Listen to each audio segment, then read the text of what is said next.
So because I wear head coverings, I have to take extra care with my edges. There's always a little bit of tension no matter how loose I tie the head wraps.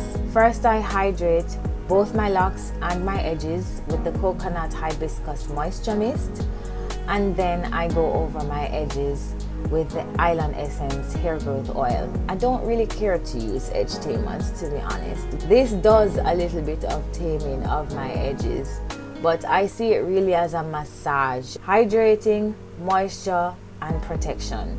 That's what it is. After I'm done doing that, then I wrap my hair, and I go through this process every time I put a wrap on.